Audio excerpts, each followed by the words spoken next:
Welcome, everybody. We'll get started here in a moment with the luncheon once everybody gets on. So be patient. We'll begin momentarily.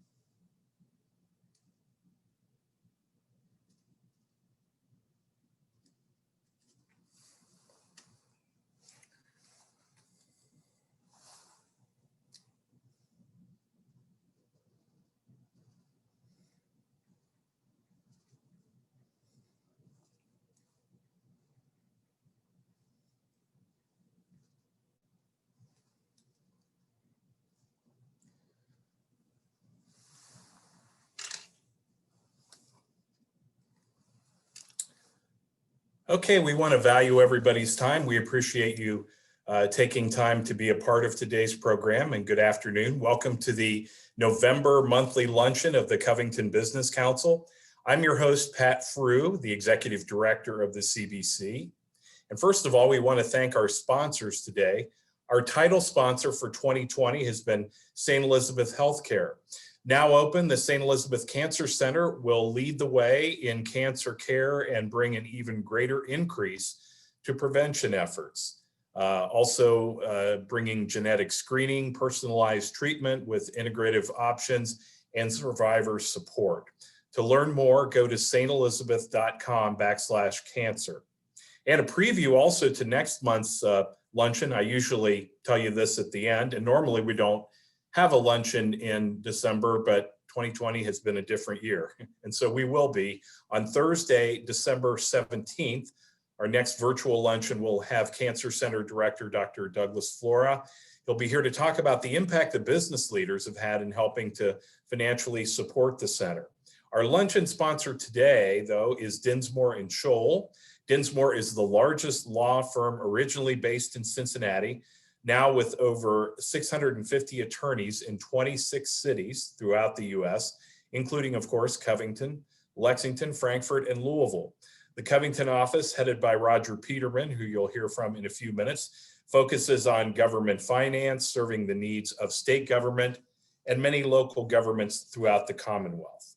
Also, Roger is one of them, but I want to thank all of our CBC board members who are present today on the Zoom call. A couple of announcements before we get to our program. This week, the CBC board sent a letter to the Kentucky Department of Transportation, urging it to step up enforcement of tractor-trailer truck traffic. That's a lot of T's there, by the way. This traffic has been forced to divert around I-75-71 on 275 to avoid some of the congestion we've experienced in Covington, particularly Main Strasse and the Central Business District. This all, of course, since the Brent Spence Bridge tanker accident and subsequent fire on November 11th. We had a lot of problems with these trucks trying to go through the city center, and it quite frankly caused a mess.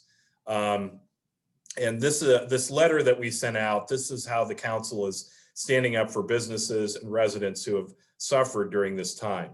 And if you have comments and any negative experiences with the traffic that are still going on, please alert me in the CBC so we can pass on any additional concerns that arise. Also be in the look in your inbox. We are going to send out a copy of the letter that we sent to KYTC and our legislators and local representatives. So also in the past few weeks, the CBC, the City of Covington, the Milburn Foundation, and branding firm BLDG have launched a $15,000 marketing and wayfinding campaign to help promote restaurants and bars and get people out and about walking between the different business districts. You can learn more at a website that we've set up. It's called RecovKY, that's RECOVKY.com. And also we want to urge you to support Covington restaurants in light of Governor Beshear's new restrictions, which came out yesterday, which temporarily bar the dine-in option. And remember to keep your masks up following the other edicts in effect for all of our benefits. So restaurants can have outdoor seating, you just can't dine in the facilities, and carry out is still an option too. So we want to make sure to represent and to help support this really important industry in Covington, that being our restaurants. So we have our next table talk in virtual form next Tuesday morning at 10 o'clock on the topic of social media. I want to thank a representative from Scooter Media who's coming to present on that topic of social media. And these table talks are ways to check in and help us assess how the CBC can serve you better. Also, don't forget to check out CBC Connects every Wednesday from 9 to 10 a.m.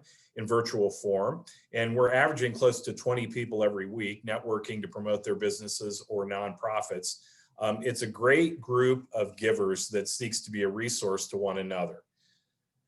Very informal, casual, and fun. Please join us for one of these Wednesdays. And we're going to start switching things up a little bit during these sessions and offering different things. Beginning this next Wednesday, the day before Thanksgiving, we will meet and we'll have a special presentation from Sarah G. Orlando of St. Elizabeth, providing an update on the fight against the coronavirus. So join us for that if you can. I want to welcome Covington Economic Development Director Tom West for his monthly growth report on what's happening business-wise in the city. Tom there has not been to the barber since June, he told me. So I think he's kind of channeling his inner mullet, or maybe Tom, you're going for the biblical Samson wisdom effect. Is that what it is, or what? Let's roll with that one. Because despite everything else that's gone on in 2020, we've had a pretty strong year here in Covington. And I just want to say that I know 2020 is scheduled to end on December 31st. This year, who knows? It may go until April before, we flip the calendar. I thought we were in pretty good shape until I woke up last week and found out about the bridge. And Pat, what you were talking about with the enforcement of the tractor trailer ban and trying to keep through traffic out of the city streets. I was on a meeting this morning with Chief Rob Nader of the Covington Police Department, and they are not able to enforce that. So we are looking at what those options are. I know the state is doing a number of things with signage and lane closures out at 275 and that type of thing. So again, it's part of 2020. We're going to have to try to muddle through as best we can. We've had a couple of big accomplishments in the last few months. I talk about the subject that a lot of people find very boring, but it has a huge impact on business, and that is our neighborhood development code, which replaced the zoning code. That went into effect on October 15th. We've already received quite a few compliments from both residents and businesses who have been saved both money and time and efforts to have to go to what we've now combined the Urban Design Review Board and the Board of Adjustment into one organization called the Board of Architectural Review and Design, or BOARD. So we've saved quite a few people some time and money with the new code. We know it's not perfect, and we're working on some additional changes. So if you have ideas of how we can continue to improve that, let us know that. We are in the process right now of hiring a new business attraction manager. I hope to introduce her to you all next month. The city commission has to approve her hiring, but we're very, very excited about this individual who has a great knowledge of Northern Kentucky, a great knowledge of Covington, and great marketing acumen. Pat was talking about, the new restrictions, and I've already received, I don't know how many calls and emails today from restaurant owners, bar owners, wanting me, the mayor, the city manager, to override the governor's orders. Unfortunately, none of us have the power to do that.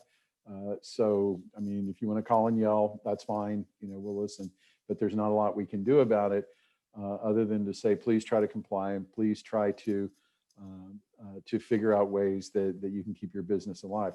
One of the ways that we're trying to help with that, back at the beginning of the pandemic, we launched our emergency rent, emergency mortgage program that would pay up to $500 a month for 4 months for businesses, small businesses impacted by these closures. We still have money left in that fund. So if you haven't applied for that and you're being hurt by the latest set of closures, send us an email, get on the city's website. It's on there in the Economic Development Department. We also have a $50,000 a group of those grants designed to help small businesses as well. That's coming through the Community Development Block Grant funding. A lot more restrictions on that one, but it also is a larger amount of help.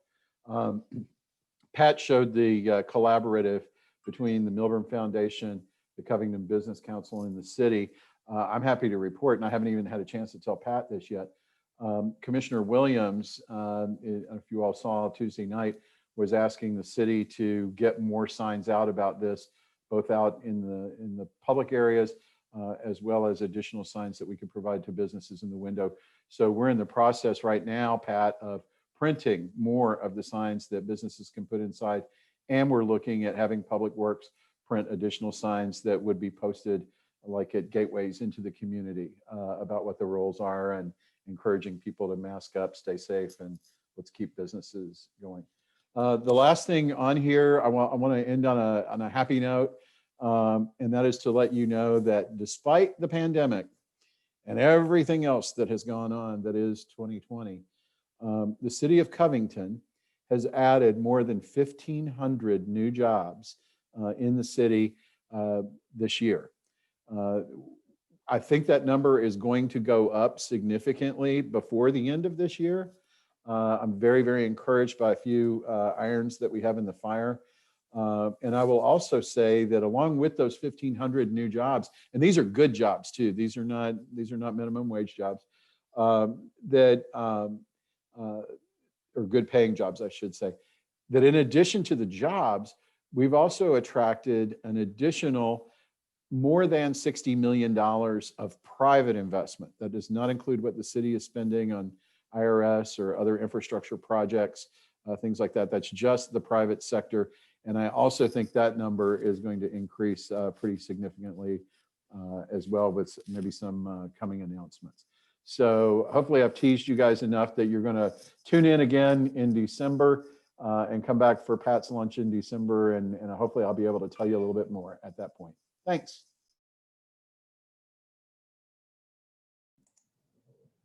Great. Thank you, Tom. Appreciate all your good work. And we look forward to continued good reports. That's great. 1,500 new jobs, 60 million in private investment. That is awesome. Your team is doing a great job. And I know your new addition will do a great job too, and can't wait till we can tell people who that is. So we want to move on, and we want to welcome Roger Peterman, the managing partner of Dinsmore and Scholl, the Covington office, which is our luncheon sponsor today. And Roger, who is our immediate past chair of the CBC board, is going to introduce our speaker. Roger, welcome.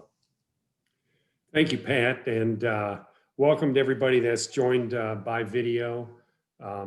Really a great outlet to keep in touch with what's going on in the city. Thank you for that report, Tom.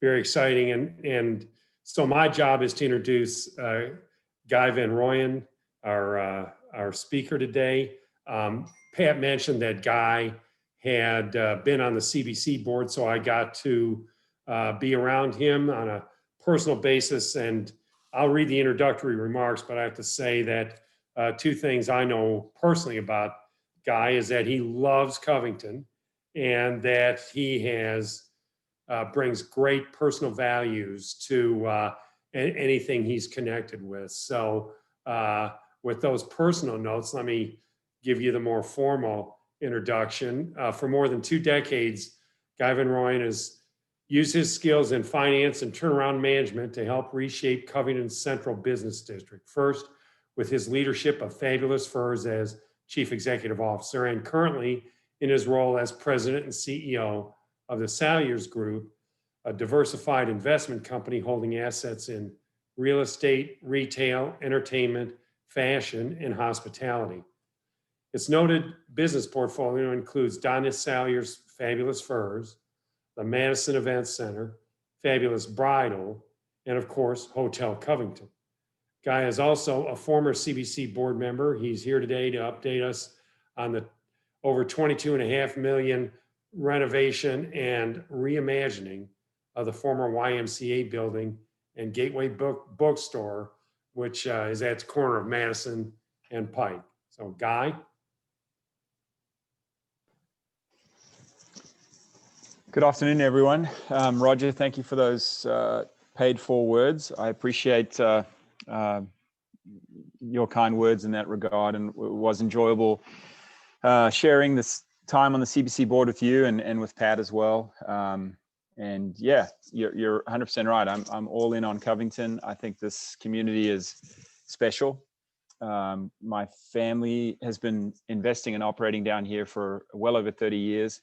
My father-in-law, Jim Salyers, and my mother-in-law, Donna Salyers, were kind of the pioneers of the downtown renaissance, and we're just continuing their legacy. So we're excited to be talking today about some positive news. I feel like the last 6 or 7 months since March and since COVID really hit our shores here, we've been in sort of defensive mode and figuring out how to operate and manage our portfolio effectively and do the right thing by people that have been certainly hugely challenged through the COVID epidemic. But here we are today, and we're excited to announce the expansion of Hotel Covington. We currently have it slated as Hotel Covington Residences, or the Residences at Hotel Covington. We're still in development of the branding. And essentially what we're proposing is it's at the corner of Pike Street and Madison. It's the former Gateway Bookstore.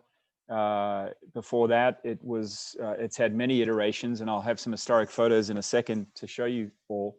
But it includes that corner building, as well as the 70,000 square foot mixed use former YMCA building that Gateway had acquired, but since announced it was abandoned or surplus property that they couldn't utilize for their campus.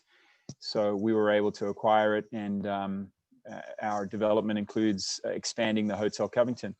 I'm sure a lot of you are scratching your head and saying, is this really a good time to be expanding hospitality, or at least hotels, when essentially we're largely shut down, particularly with the new mandates distributed last night by Governor Bashir. But we're forward looking, and we're looking ahead of this pandemic, and we're looking into kind of the future of what happens when it's in our rearview mirror, and we're investing for that moment.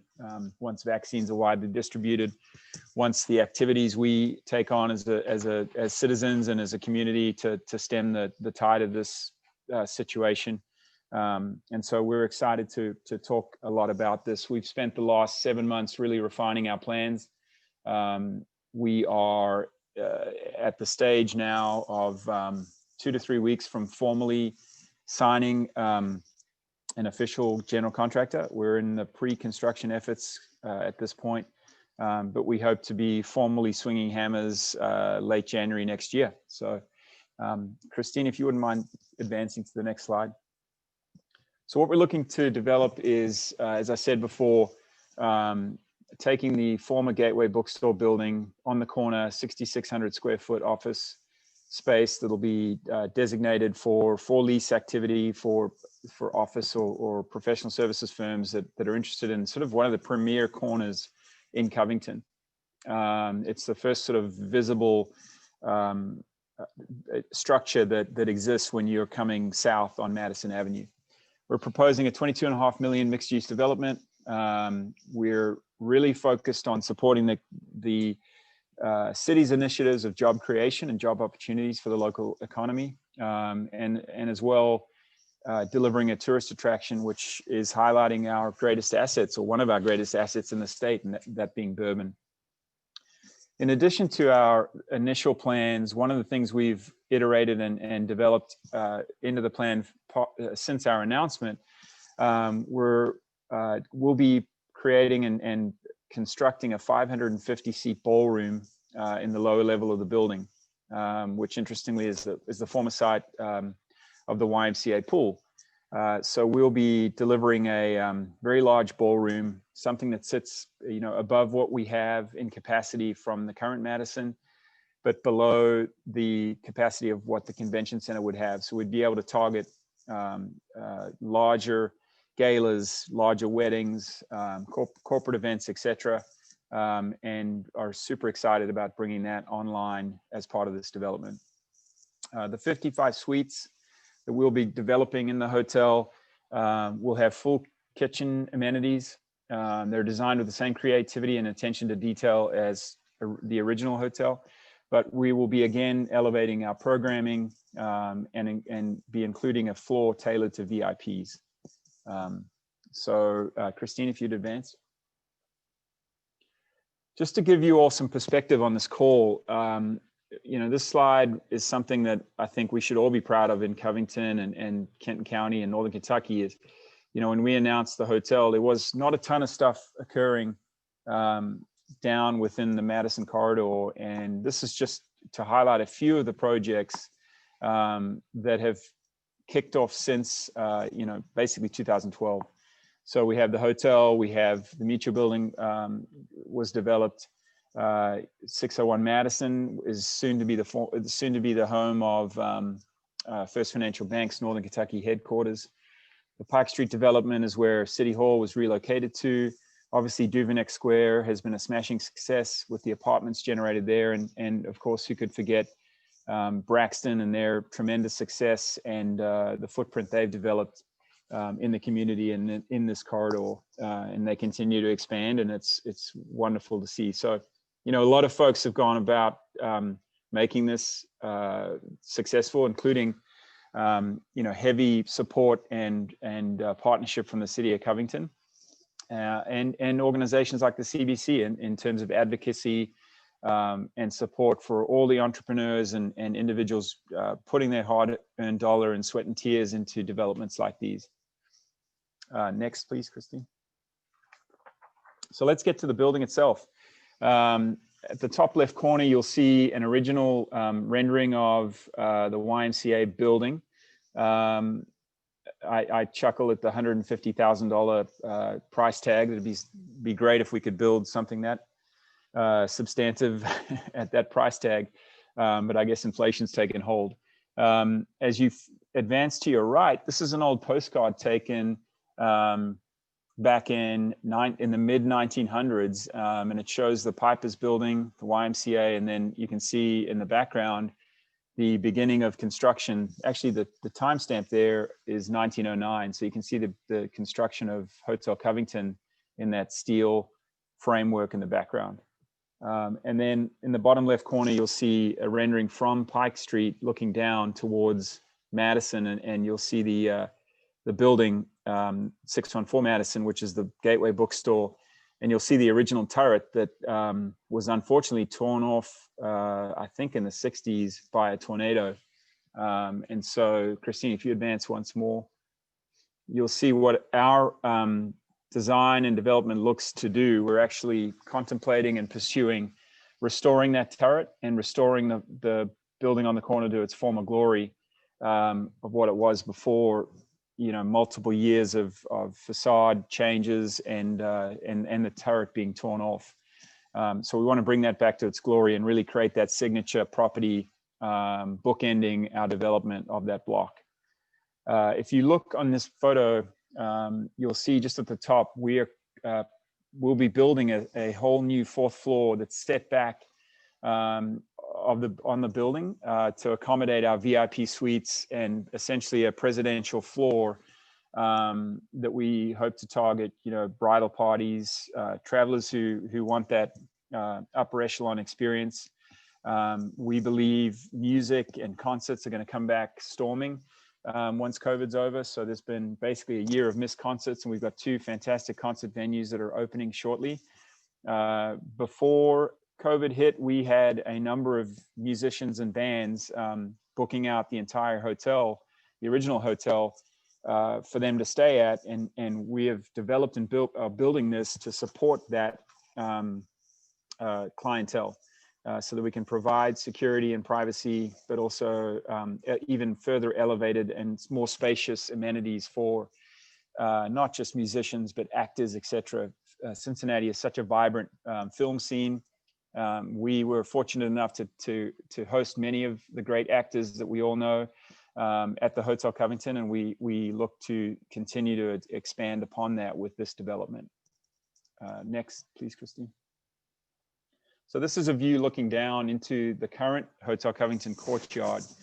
And on the left is the new development of the YMCA. And this is probably a better view of what you can see of the VIP floor, the presidential floor. There'll be 8 individual suites, 2 bedrooms each with full kitchenette, condo level finishes, as well as outdoor space. So they'll have outdoor terraces, which is why we have that setback. So these are quality sort of indoor outdoor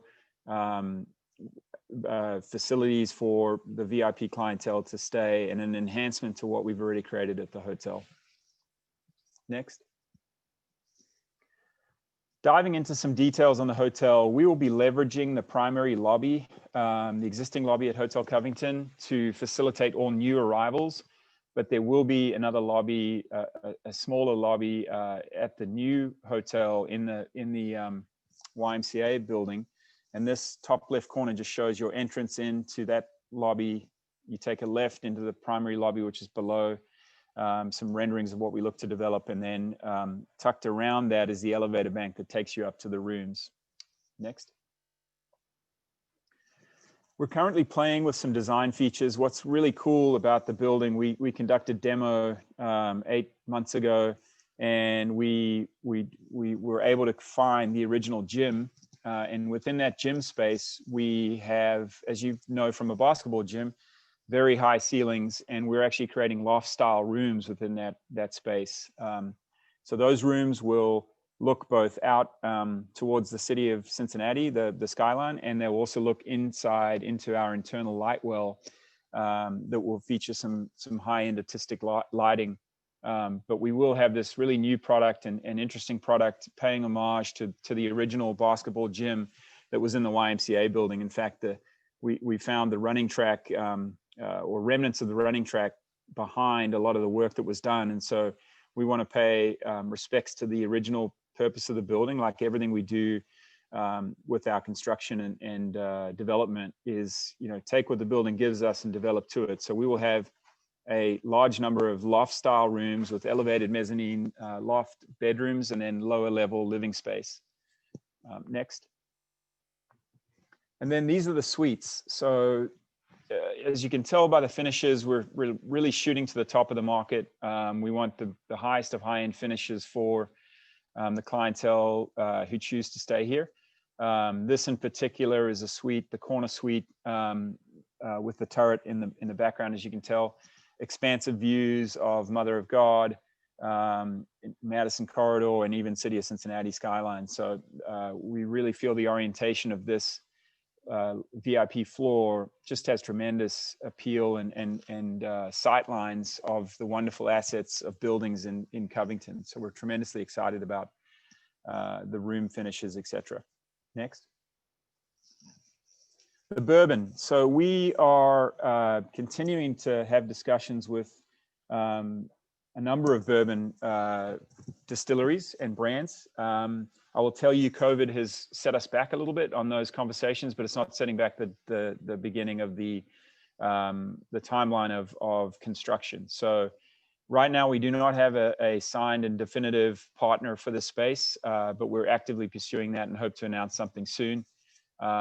Regardless, we'll be developing this into a bourbon experience and are just looking to make sure we have the right partners in place to allow us to bring this space to light and to additionally ensure we have, did I lose you guys there?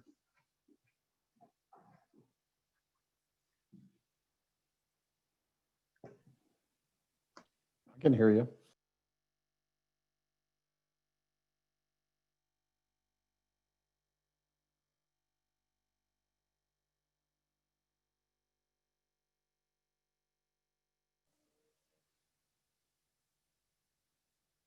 Now you're on mute.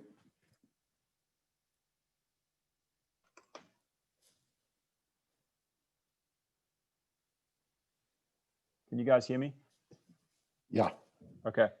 I can't see anything, so I'm just going to flick through the paper back on my slide, and hopefully this corrects itself here shortly. So as we scroll through to the next slide on the bourbon deck, featuring the pot stills and the bourbon barrel wall, just to give you an idea and concept of what we're looking to bring in the finishes. So we're really pursuing a high-end bourbon bar experience. We're looking for the highest level finishes, breakout meeting space for the distillery. And if you look in that top left corner, you'll see the light well that we're penetrating through the building is really designed to, there was an original light well within the structure, and we're enhancing that to bring natural light and flow into the interior of the building, so that we can activate a lot of the spaces with that natural light. Next, if we are on the ballroom section. So here's the ballroom. If the entrance will be on the East Pike Street side, so 19 Pike. We're actually would be opening up what is considered the annex. There's a location at the back of the building that used to be a former, I believe, Cincinnati Bell data recovery center.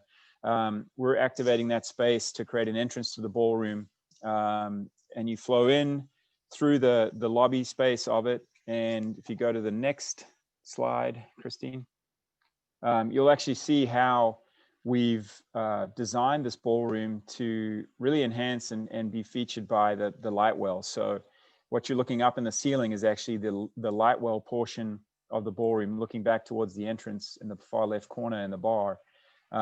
This will be something very unique for ballrooms in the city, and that it has such access to natural light through the light well, and the artistic elements and lighting elements we'll be placing within that light well. So again, it's about a 500 to 550 seat ballroom.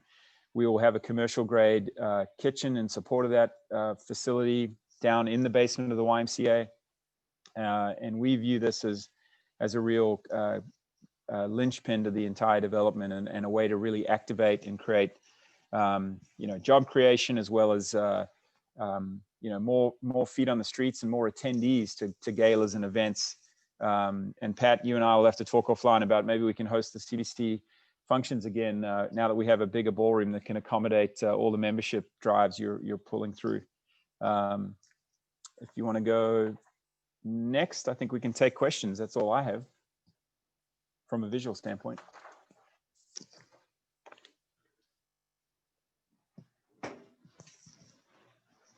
Okay. Yeah, and I'm, selfishly excited about the ballroom, because that fulfills a great need in the city, because many of our venues will seat up to 350 people, but yours will seat over 500. So if you want to have an event in Covington, you basically go from any of our 3 or 4 or 5 venues that accommodate right now about 350 all the way up to the convention center. And so that 500 is a sweet spot. So that's great that you all did that, Guy. Yeah, thanks, Pat. I mean, we continually analyze the market and try to find complementary product to fit in. That's the design behind the hotel. This is not just more rooms, it's more productive rooms. We've heard what our customers told us about the original hotel, and where we didn't have those big presidential suites or extended stay residence type amenities where folks can stay for a weekend and prepare some simple light meals in their own kitchenette. We're providing that and filling that gap in the market, and we like that a lot. So we're responding to what customers have said. We've heard from our brides, from our businesses, and from organizations that have talked about the lack of a 500 to 600 seat ballroom. We're just trying to fill that need. And I always joke with the development team, I'm like, we tend to go to basements first. We look at basements, we know how to monetize them. Just so happened the cool history of it being the original pool. And we're going to try to be playful and bring elements of that into the design of the ballroom and its finishes. Yeah, I was going to make some kind of joke about the diving board with the pool down there, but you kind of beat me to it. Before I ask another question, we have plenty of time for questions from the audience. So if you would put those in the chat area, and we'll get to as many of them as we can. And Peter Wygan had just asked a question I was going to kind of follow up on, which you sort of answered. But for the people that don't know what the original timeline is, it sounds like despite COVID, at least moving forward, the timeline will remain the same. So tell us again when completion should be, Guy, and when we should be able to start enjoying this building, and any other markers along the way if some areas are being finished before others. So we're targeting a February 2022 open date. We believe we've been guided that it's about a 14-month construction timeline. In addition to that, we do believe the lower levels might be brought online, could be brought online a month or two before that.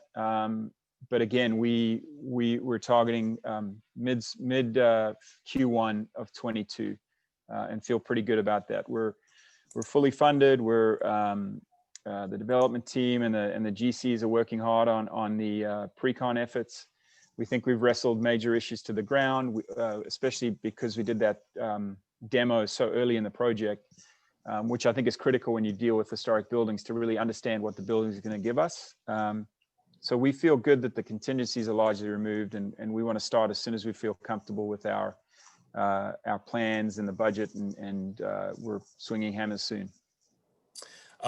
You know, and I'm catching you off guard on this, so I apologize if you're not comfortable answering this. Any surprises, good or bad, during the demolition? Or, you know, a lot of times you never really know till you start getting in there and swinging hammers what you're going to find, good things and bad things. Anything that you can talk about in terms of any surprises once you started doing the demo? No, Pat, you know, this might sound naive, but we were actually anticipating far greater issues than we uncovered. In fact, you know, just understanding the dimension of the original gym and the running track, and just seeing that component, that historic component to it, really helped juice our sort of creative instincts to then design to that with the rooms, rather than just, you know, building another floor and just splitting the rooms up. Actually creating the loft style in there to honor that original gym, I think was a great point in the development when we did that demo, to say, hey, we can do this and it fits and it works. So that was encouraging. One disappointment was we were hoping to find the original gym floor in better condition, but it was in pretty bad shape. There's a lot of water damage in that building. We're going to work actively to try to take out some portions of it and restore it for maybe decorative or artistic portrayals throughout the property. But you know, really, it's just a great building, and it's actually 3 buildings all smushed together. But the demo went surprisingly well and smooth, and no nasty surprises. Yeah. A reminder, if you want to ask any questions in the chat box, let us know and we'll include them. So really no structural issues that you found, and you probably knew that even before you started doing some of the demolition. No great structural issues that where you had to shore up walls or anything beyond what you may have thought. No, nothing like that. You know, we know old buildings pretty darn well. Usually not surprised by them, but no, we felt it was we know it's in really good shape. We do have to do quite a bit of structural work, obviously, by adding a story, doing the light well, etc. You know, activating the basement again, but all that stuff is pretty easy within our wheelhouse. We will, just as an aside, we will be digging a tunnel between the current hotel and the new hotel to connect the basements. So that will be quite a challenge, but we're excited about connecting our service side of both businesses so that we can operate effectively between the 2 buildings without a huge impact operationally with our staff. So, you know, that enhances both properties to have access to the commercial kitchen for banquets, etc. So that, and storage, and among other things. So you'll be looking for some World War II inmates to help you with that tunneling process. I guess I'm hoping we're not stooping to that level of, and that we have actually some functional engineering and, I think construction teams. you probably do. Any other great, Tom Tilmas, you asked the question about any challenges, and that digging part sounds like one. Oh, I'd say, we contemplated and acquired this building in a pre-COVID world, December of 19. And I'd say the biggest challenge has been, do we or don't we? Do we expand into hotels and hospitality when we're essentially mandated shut and no business travel? So that's been just something to wrap our head around. We tend not to look, all of us have had to look short term at our immediate situation right in front of us. But, we had to take a good, long, hard look at this and say, you know what, we do see this as a short-term condition. We're seeing some great news this week out of Moderna and Pfizer, which reinforces our ability to push forward on it. But I would just say, it's difficult to expand something when your hotel business is half of what it was prior to COVID. So, but we do look at that in a rearview mirror. We think this will be coming online at the perfect time once we're through and past this situation.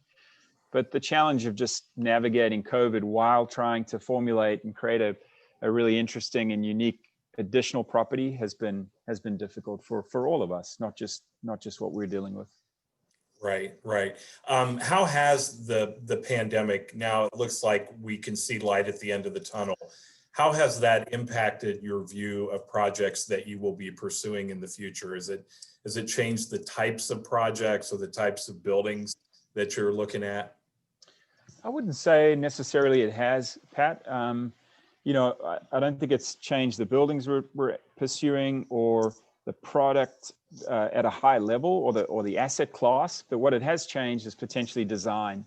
And just being cognizant of bottlenecking lots of people through areas where there's one elevator for a 30-story tower, and so we like low rise. We like that this is a hotel that's spread out and spacious. We love the patio that's at the hotel now. We're doing a lot of work to activate that space to extend beyond the summer months so that we can utilize it from an outdoor sense where people feel comfortable. So you'll probably, if you ever go down there, any of you folks on the call, you'll see a ton of faux fur. We happen to know someone who can supply that. So wrap yourself in throws and sit outside on the patio with a fire roaring and heaters. And that's kind of our new normal probably for the next 6 months. So, but no, we're not taking our eye off old historic structures and how we can breathe new life into them. Mr. Chuck Shepper wants to know any plans for the alley between the buildings? Yeah, great question. So we will be building a pedway from the existing hotel at the second story level to cross over into the new building so that we connect the lobby with the rooms. And then our plan with the distillery space is to open up windows all along the alley side within the YMCA so that we activate that alley. That alley has been vacated by the city. We will be utilizing it and enhancing it as part of the YMCA expansion to really finish off the flooring of it and activating our walk-up window, which is at the end of the alley. So that feeds directly into our kitchen, and we want to create that food service opportunity now that we can do significant development in the alleyway to make it more warm, more inviting, better lit, and then activated from the distillery side, looking out into the alley so that our patio and the YMCA and the distillery sort of bookend both of the alley and activate the space. Before it was just a dark alley, and we want to truly make it a warm and welcoming runway to the walk-up window. That's great. I want to remind people we still have time for a few more chat questions. Guy, when you talk about the turret and some of the little touches that you want to put on this, sometimes that can create challenges in terms of urban design review boards and different groups like that. You don't feel that will slow the project down trying to do these little tweaks that aren't necessarily essential, but artistically return things to their former glory. That shouldn't slow things down, you don't think, with these little touches that you're trying to make toward the past? I would hope not. I would hope they'd be embraced. I believe we've had substantive and good discussions with UDRB and all the zoning and planning permitting departments. We have had approval from SHPO. In fact, they did backflips that we were going to take the time and expense to restore that building to its former glory. Yeah, it's not a cheap endeavor, and it's not necessarily commercially viable as its own individual spend. But for us, in the overall scheme of the development, it's critical for us to be true to what the building is and was. And I think it's important that that corner gets activated with something that brings it back to its former glory. So it's not always just about dollar in return. We do have an eye to the historic component and restoring things to where they were. And we think it looks cool and needs to be done. Right. And in wrapping up, as you look at development in Covington, the projects you are involved in or going to be involved in, as well as other developers in the city, what does the future hold coming out of COVID? And do you think it'll be very robust once we get people inoculated, hopefully within the next 6 months, if not sooner? What development in general will look like in Covington if you had a crystal ball? We feel that there's a unique opportunity for Covington and frankly Newport, all those river cities that have tremendously good access to the city of Cincinnati, albeit with one bridge down, a little less for now. But in the next couple of years, we do view, you've probably all seen a bunch of notifications or announcements from firms deciding to downsize their footprint in the downtown core of Cincinnati. I think people will navigate and tend to want to look for unique commercial properties. And I think Covington has such a great inventory of buildings that we could attract some of those tenants from the Cincinnati side. Not that it's a competition, but finding them their right footprint for them to do maybe reduced office space. Maybe it's just having a Northern Kentucky presence so that they're not all funneling into a downtown core. I think people are going to be sensitive to high rise, condensing workers into elevators and then sending them up to their floor. I think remote or office space that is flexible and you can have half your workforce in 3 days a week and the rest 2 days a week. I think we have a huge opportunity to begin that development and thinking on this side of the river, and we have the inventory and businesses to do it. Parking is convenient. We've got great restaurants that are popping up every day in spite of COVID.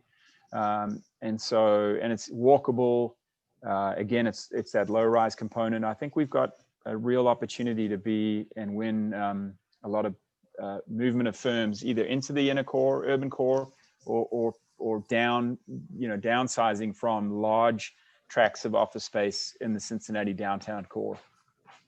We do have another question from Stephanie asking about internal laundry processing for beds and linens. Is that being outsourced, towels and things like that, or is that something you already have under contract? Or we have in the plans currently in the basement, we have plans to be positioning a laundry facility to service our needs. We will have 174 rooms when we're all said and done, 170 rooms, plus all the linen from the Madison that we go through. We haven't pulled the trigger definitively on that yet. We're still costing it out and seeing if it's cost effective, but there is an area designated to handle the bulk of our laundry in-house from an efficiency standpoint. And just the lack of need for excessive inventory because we have the facility to conduct that. Right, great. Okay, so remind us again, completion date and all that, and as we wrap up here, Guy. Q1 22. Okay. Yeah. Great. Anything else you wanted to add? I don't believe we have any other questions, and anything else you have failed to disclose. What can we as a business community do to support what you're doing other than patronizing the facilities once you open? Is there anything else we can do in the interim? Patronize, don't patronize, but it's No, I think, you know, why we are 100% in Covington literally is because the community, you know, and not just Covington, but Northern Kentucky and Cincinnati, you know, I think what's been really great to see is this willingness to now start to think of us as Greater Cincinnati, as Northern Kentucky, all one unit.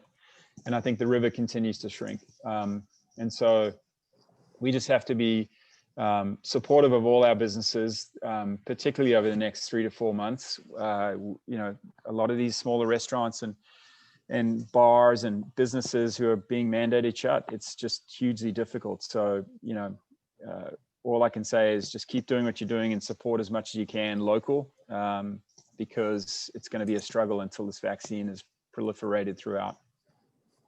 Right, right. Well, Guy, thank you again for your time. We appreciate you're a treasure to Covington and a blessing to the CBC and all the other groups that, you know, that you're involved with. And so, and it looks like Tom West said that the design has already been approved by the city. So that's great. So Tom, we appreciate all your good work and the things you do. And a reminder to people in our newsletter that goes out on Tuesdays, we'll have a recording of this. So if anybody doesn't get that, you know, contact us at the CBC. But Guy, we sure appreciate you and all that you do. And we definitely want to support you in this endeavor and all the great work and more projects that you'll be announcing in the weeks and months to come.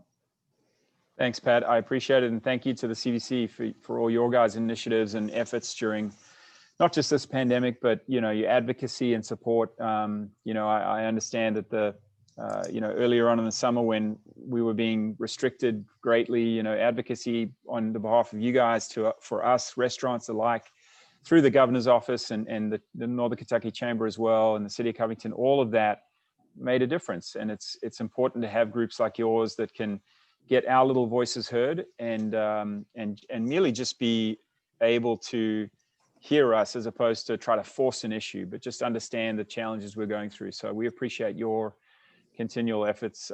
It makes a big difference. Thanks, Guy. And thanks again to our title sponsor, St. Elizabeth Healthcare, our luncheon sponsor, Dinsmore and Scholl, and for you all taking the time to sit in on today's discussion.